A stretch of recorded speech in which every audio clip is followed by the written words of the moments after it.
vamos ver quem tá chegando aí. Ô, Elisângela querida. Rafa, bora lá, Rafa.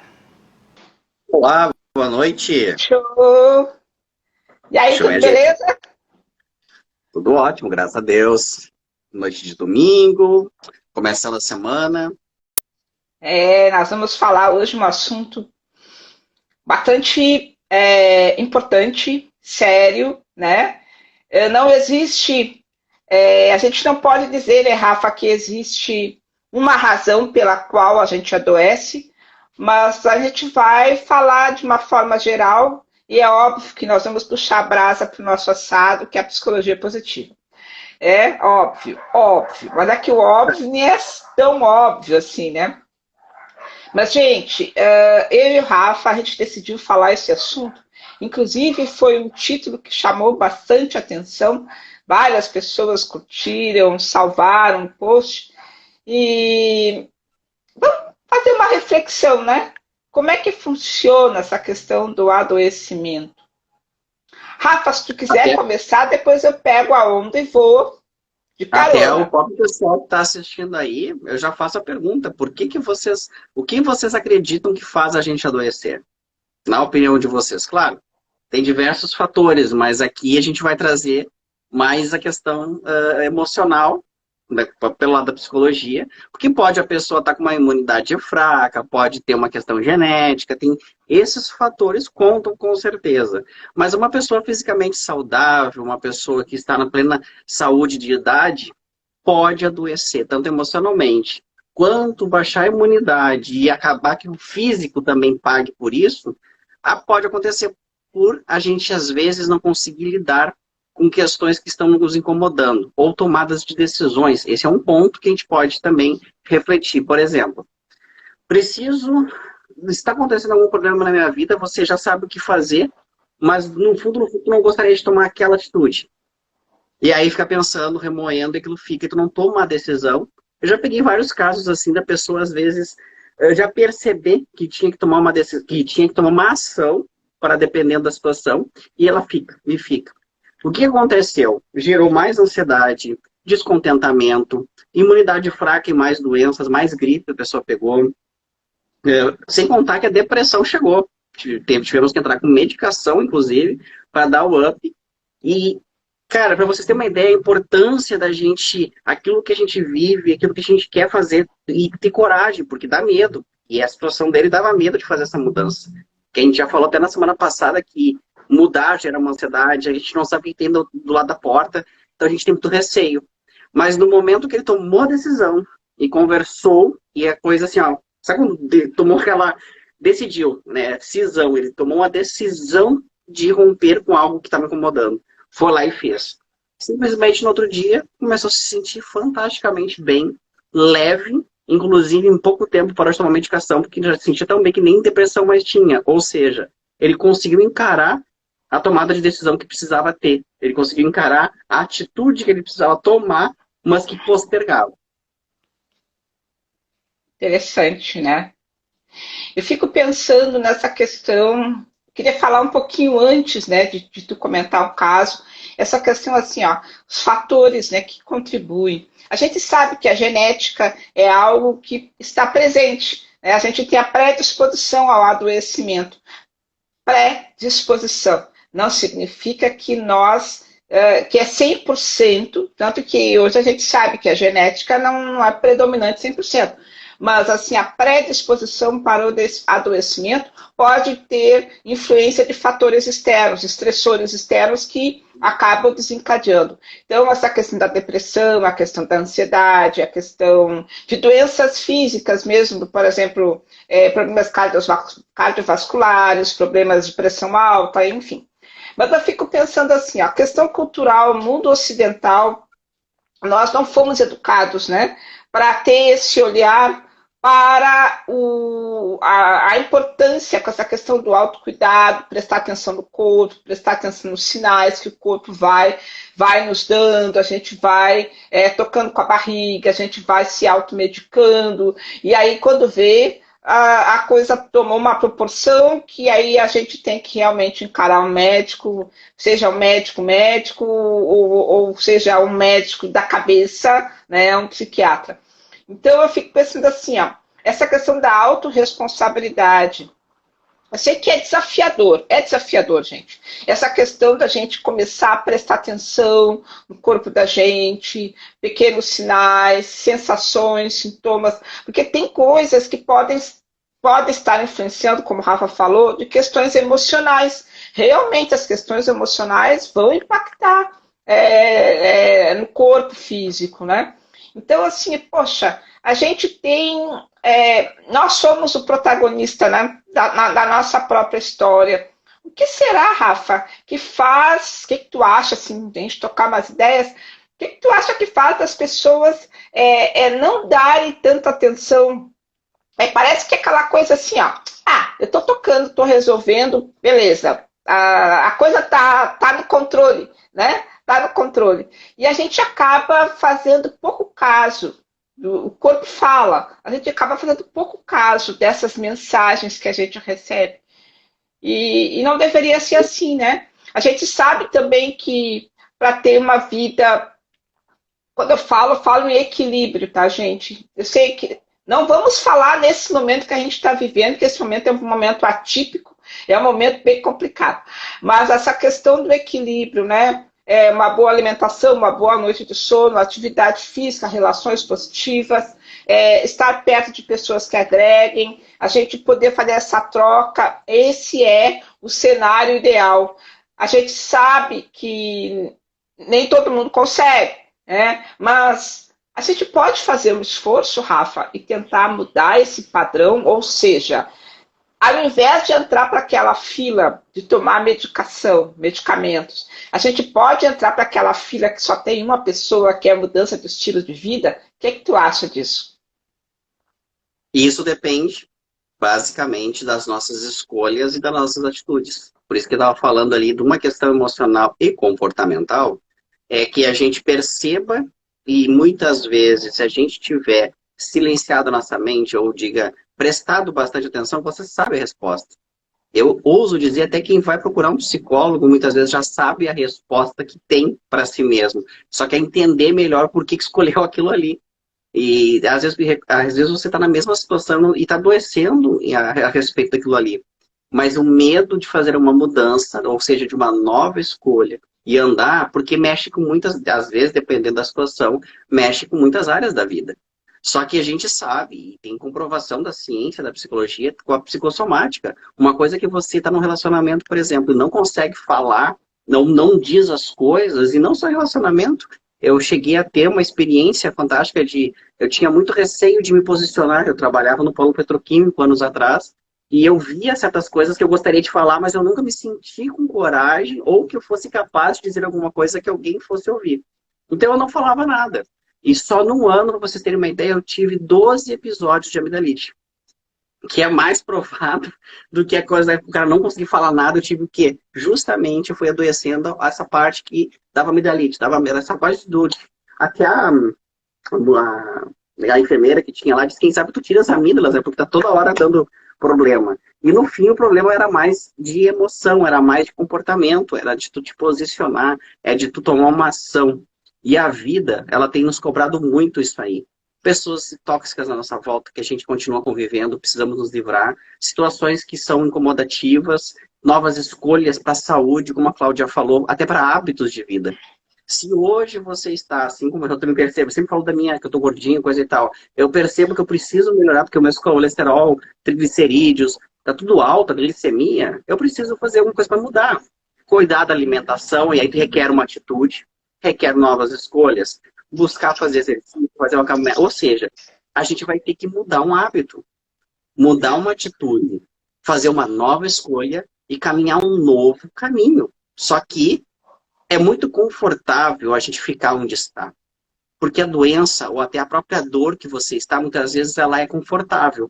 Dói, mas você sabe lidar com essa dor. Agora, se eu for me mexer, se eu for ter que reinventar alguma situação na vida, também vai doer, mas você não sabe se tu vai saber lidar com isso ou não. Esse é o maior medo que as pessoas têm. Mas se vocês prestarem atenção, eu já passei por a situação e eu tenho certeza que você aí que está nos seguindo também, quando você resolveu encarar a decisão e passar aquela porta que você não sabe, você nunca se decepcionou com aquilo. Você sempre conseguiu lidar melhor, você conseguiu aprender coisas, você sai melhor do que estava. E muitas vezes tu olha para trás e diz assim, puxa, por que que eu não tomei essa decisão antes? Ou por que que eu não fiz isso da hora que tinha que ter feito? Porque a gente reluta muito. E essa reluta, essa força de não fluidez que a gente tranca, são tóxicas para nossa mente e para o nosso corpo. Estou falando mais psiquicamente, né? Não estou falando de predisposições genéticas, vírus que está por aí, que também não depende de nós. Mas estou dizendo da nossa capacidade de nos enfraquecermos por não ter coragem. Por não ter coragem de agir, de tomar essas decisões e andar em novas escolhas. É, legal que tu trouxesse.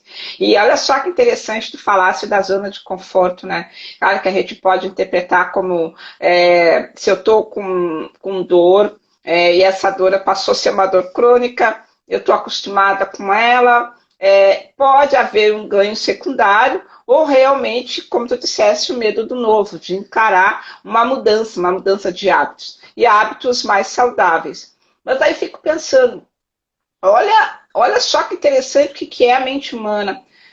De repente, ficar com algo que já conhece, mesmo que não seja positivo, mas perdendo a oportunidade e a chance, né, de encarar o novo e melhorar essa situação. Por exemplo, a síndrome de burnout, tá? Que essa doença que acomete várias pessoas pelo mundo afora, pela questão do excesso de trabalho, né? Ou seja, é um esgotamento físico pelo excesso. O que acontece? Houve um desequilíbrio, né? Houve um desequilíbrio e a pessoa, de repente, workaholic, né? Fica viciado em trabalhar. E ele pode vir a adoecer e não se dá conta. Ou seja, pode mudar o humor, mudar apetite, uma série de fatores. E o próprio corpo também pode começar a apresentar sinais, né? Existe uma forma para se trabalhar, existe o tratamento do burnout, ok. Mas também existe a forma da gente mudar o estilo de vida. Esse trabalho que está tão desgastante, será que não é possível fazer as atividades de maneira diferente?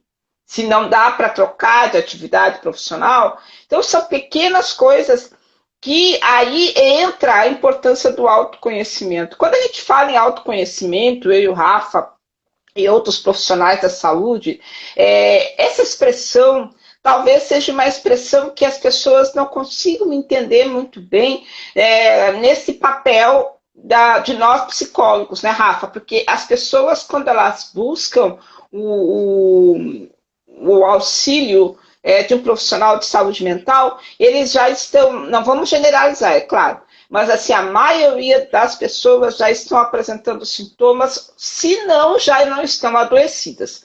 Então, o que acontece? Quando a gente está naquele, sabe, em cima do muro, a gente está apresentando alguns sinais, se a gente for buscar ajuda, a gente pode evitar o adoecimento. E aí, o autoconhecimento, o que é isso? É conhecer a si mesmo, porque, na verdade, nós não nos conhecemos. A gente vai passar uma vida inteira tentando se conhecer. Mas só que é interessante, porque nós vamos aprender, através do autoconhecimento, a identificar as emoções que a gente sente, e às vezes não sabe dar nome. Isso, guarda, já vou te dar a palavra. Então, assim, essas questões são importantes a gente levar a sério. Gente, adoecer conscientemente, obviamente que as pessoas vão dizer assim, ó, óbvio que eu não quero ficar doente, está? Conscientemente não, mas você trabalha, você faz um movimento contrário para se adoecer. Se você não come bem, se você não dorme bem, se você não pratica atividade física, se você fuma, se você bebe em excesso, você faz tudo para adoecer. Então, a autorresponsabilidade, eu sei que pesa muito aqui, ó. Porque a gente tem que assumir, né? Eu estou pisando na bola comigo mesmo. E outro detalhe, a gente adoece e acaba também gerando, adoecendo as pessoas que nos amam, as pessoas que estão à nossa volta, porque as pessoas acabam sofrendo também. Não estou falando nenhum tipo específico de doença, mas porque ninguém quer ver nenhum ente querido doente, né? Então, assim, acho que a gente precisa. Eu vou passar a palavra para o Rafa, depois eu pego o gancho de novo. Fala aí, Rafa, tu fez assim. É que quando tu falou disso, a gente está trazendo questões da pessoa com dificuldades ou que está negando algo, mas eu lembrei do exemplo também de coisa boa que pode adoecer, porque eu passei por essa situação há uns 2 anos atrás, né, que eu estava trabalhando demais, mas eu amo atender, amo a psicologia, só que o corpo começou a pagar com dor de cabeça, com os temas dores de cabeça, e eu tive que parar no hospital, fiquei quase uns 5 dias envolvido com exames e não achava nada. E o médico chegou e disse, é estresse. E eu, como assim estresse? Eu faço o que eu gosto, eu amo, não é problema. Sim, mas isso dá um desgaste. Então, até coisas que a gente ama e que a gente gosta de fazer bem, pode nos adoecer se a gente não souber dar limite. Até uma colega agora há pouco falou, a questão de se controlar e saber o momento, saber o teu tempo e conhecer a si mesmo. Essa questão do amor próprio que a Kátia trouxe agora aqui nos comentários, isso também é fundamental.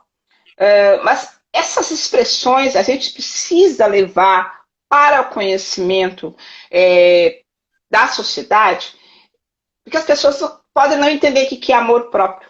Né? Às vezes as pessoas podem não entender o que é autoestima. A gente precisa mostrar isso de forma mais simples, né? Para as pessoas entenderem, porque aí a gente, aqui eu e o Rafa, pelo menos, a nossa linguagem aqui não é psicologuês, porque quem nos acompanha, a maioria das pessoas que nos acompanham não são da área de saúde mental. Então a gente se obriga, né, Rafa, a falar a linguagem do povo, né, a falar a linguagem simples. Então, essa questão do amor próprio, é óbvio que é fundamental, mas como construir isso? Porque essa questão da autoestima, da autonomia, isso começa lá na infância. Às vezes aquela pessoa não teve a oportunidade de ter uma base familiar que pudesse trazer, ajudar a criança a construir essa autoestima, esse amor próprio. Né? E isso leva direto, né, para a adolescência, o comportamento, leva direto para a vida adulta, e isso vai impactar também nos relacionamentos profissionais, sociais, amorosos. Então, assim, e essa questão do adoecimento, eu não posso deixar de falar, Rafa, das forças de caráter, porque como a gente trabalha com a psicologia positiva, é interessante falar das forças de caráter.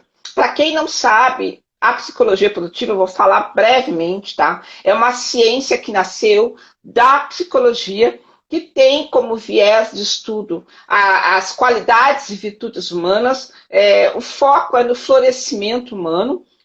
Então, ela nasceu da psicologia, o psicólogo Martin Seligman, que é PhD, cognitivo comportamental, é uma ciência nova, está fazendo 21 anos esse ano. Eu acho que a nível de Brasil deve ter uns 15 anos, mas ainda assim não é muito conhecida por algumas pessoas. Então, o que acontece?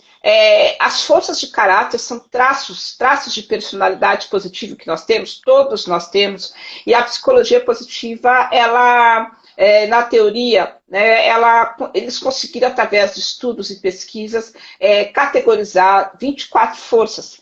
E na psicoterapia positiva, tem um capítulo do livro que fala assim, sobre a desregulação das forças, que podem levar ao adoecimento. E essa parte, eu acho assim que ela é extremamente importante da gente trazer, e eu só vou fazer só vou comentar um exemplo, eu não vou fazer o exercício aqui, porque levaria um pouco mais de tempo.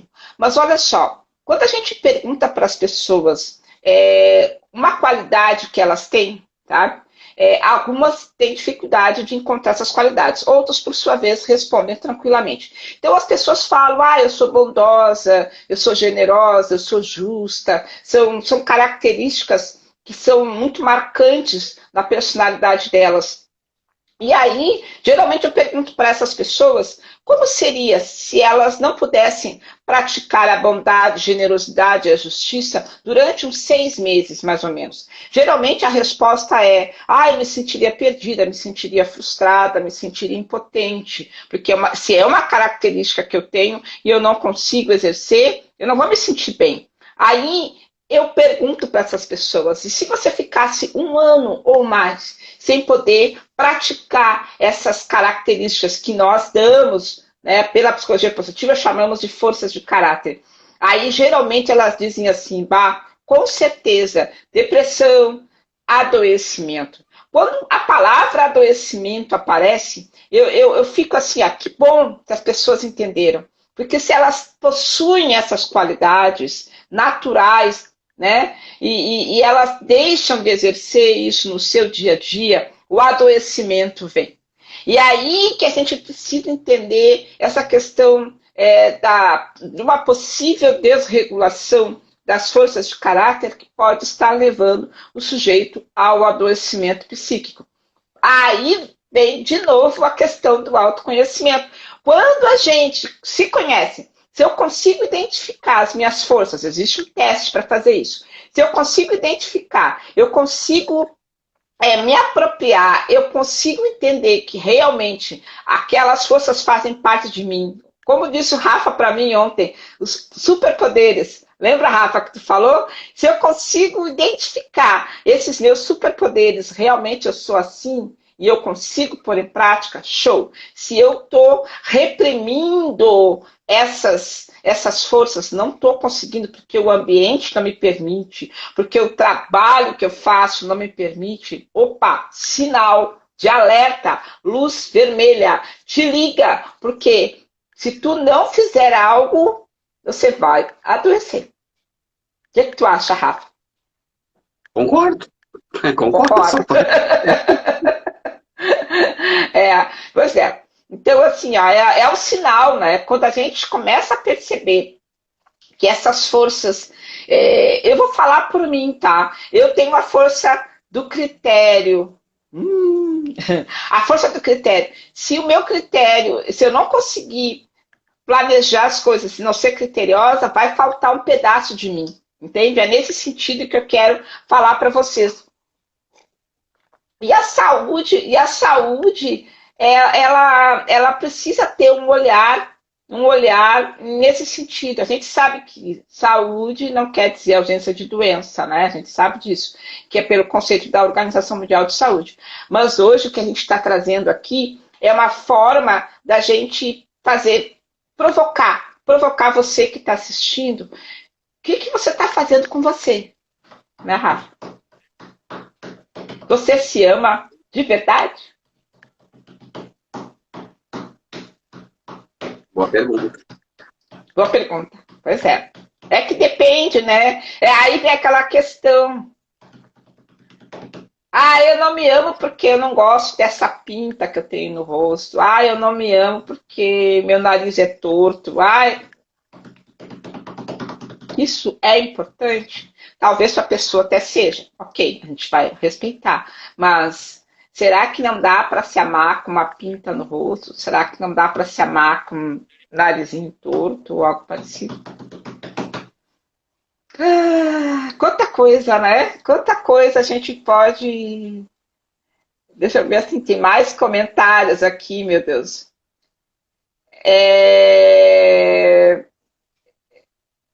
A Silvia Teixeira disse que a linguagem deve ser simples mesmo entre os pais. Já percebi tão essencial quanto o público leigo, exatamente.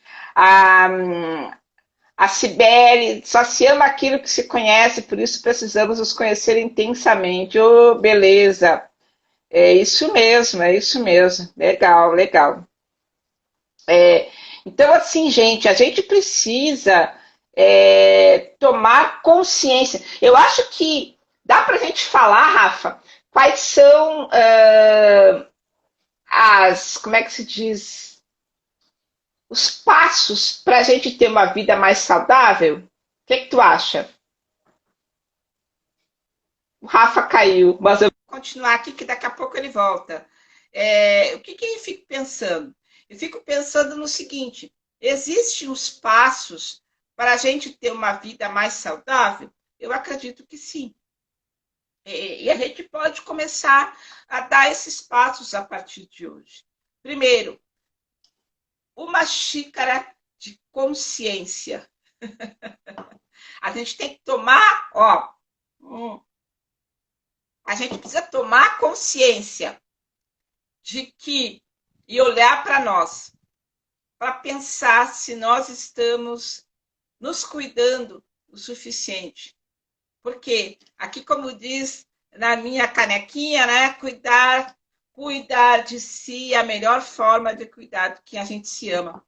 Então, a gente precisa, gente, vamos parar para pensar. Muitos aqui que estão assistindo a live são psicólogos, que provavelmente trabalham isso, né, no consultório, nessas questões. Quando você se conhece, fica mais fácil você identificar os sinais que está adoecendo. Concordo contigo, Meuri. Por quê? Por isso que a gente pode trabalhar o autoconhecimento, né, na psicoterapia, sem precisar chegar ao adoecimento. Então, nosso papel como profissionais da saúde mental é alertar as pessoas que o autocuidado, tudo que for auto é importante. Autocuidado, autoconhecimento, autorresponsabilidade, autorrespeito, autoestima, autoaceitação, tudo isso é importante. E a gente veio com um corpo dotado, as pessoas que nasceram com saúde, que são saudáveis, a gente nasceu com um corpo dotado dessa possibilidade de mantê-lo saudável. Por uma questão ou outra, sou advogada e adoeci, Carolina. Então, assim, Carolina, eu espero que você consiga se recuperar. Quem sabe essa live consiga te ajudar.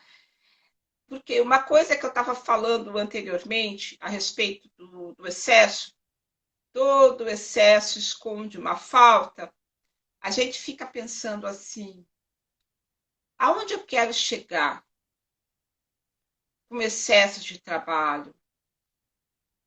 Aonde eu quero chegar quando eu já não consigo mais estar perto das pessoas com quem eu convivia antes, porque eu estou sempre em função do trabalho? Sabe que uma vez eu me peguei pensando nisso?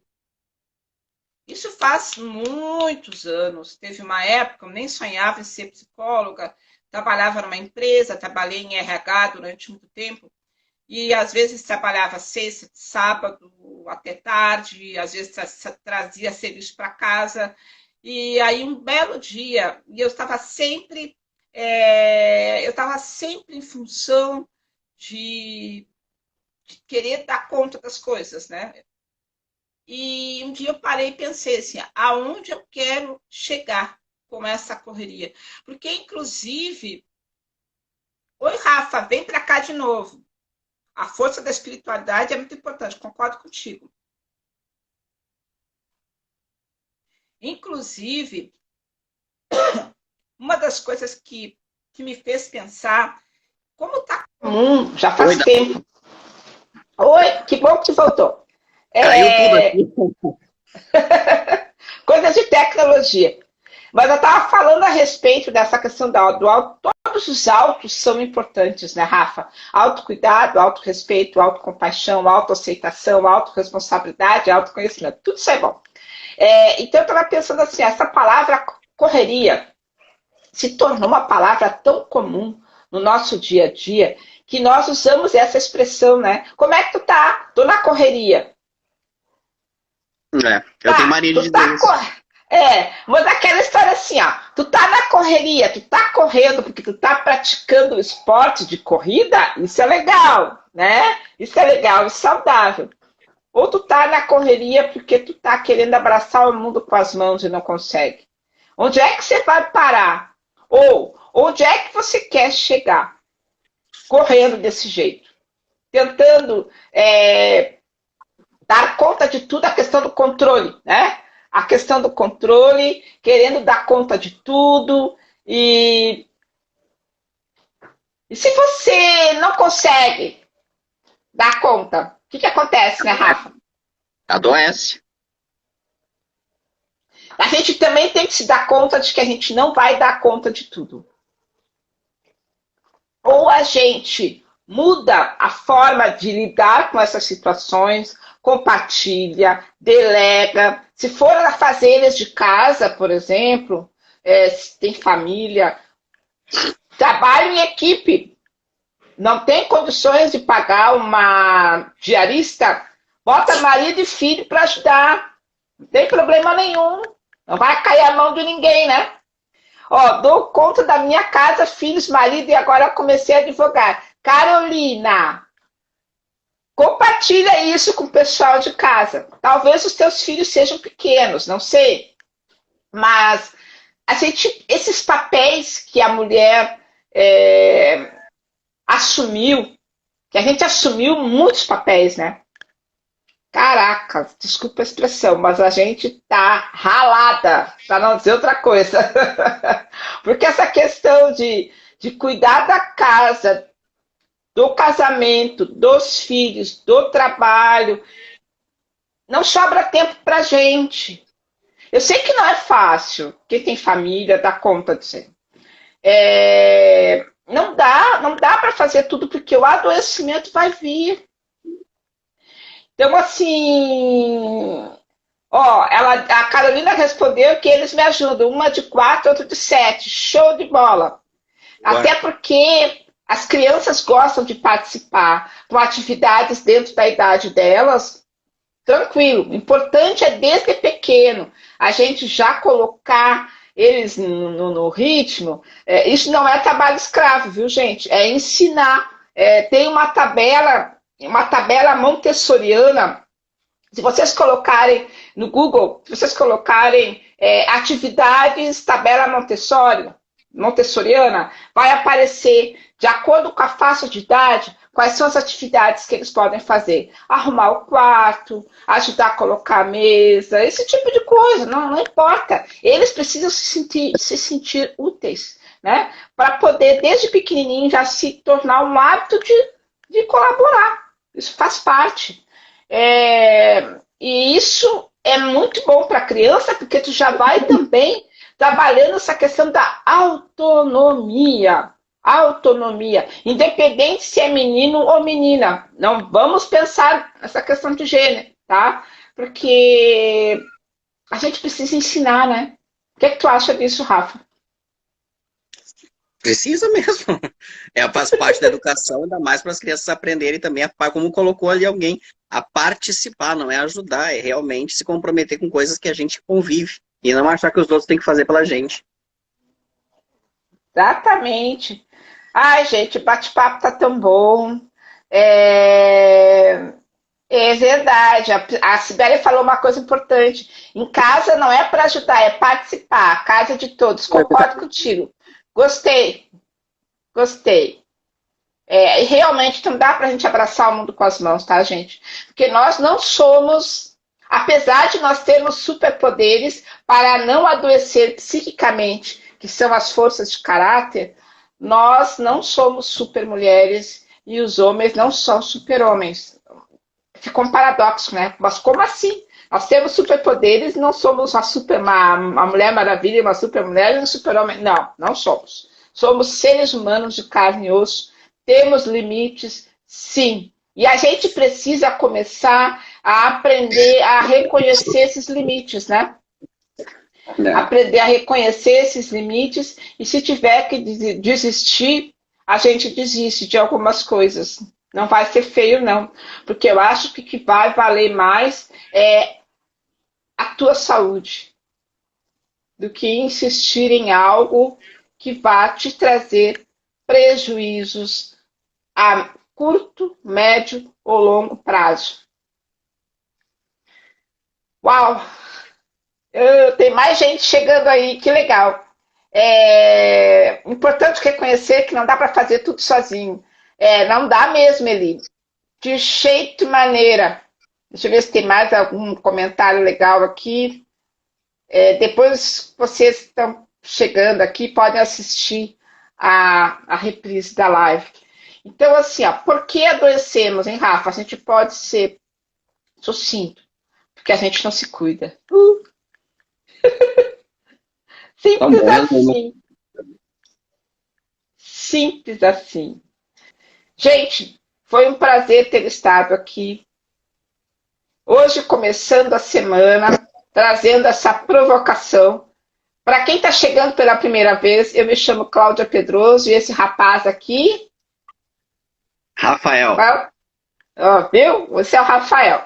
Tá? Nós somos conhecidos, eu gosto de falar porque eu acho muito engraçado. É engraçado no sentido de ser bonitinho. Tá? Nós somos conhecidos como a dupla positiva. Nós somos conhecidos pelo Brasil afora com esse apelido. Dupla positiva, Rafa e Clau. Por quê? Porque nós somos profissionais da saúde mental, psicólogos, e nosso foco de trabalho é com a psicologia positiva. Então, esse apelido carinhoso ficou.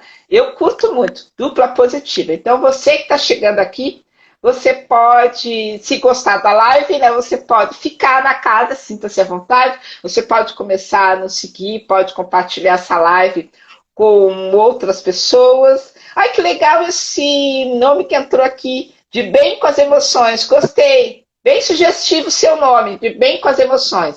Então, gente, foi um prazer ter estado com vocês. Excelente semana e a gente segue se falando, tá bom? Abraços positivos. Tchau, tchau. Tchau, tchau.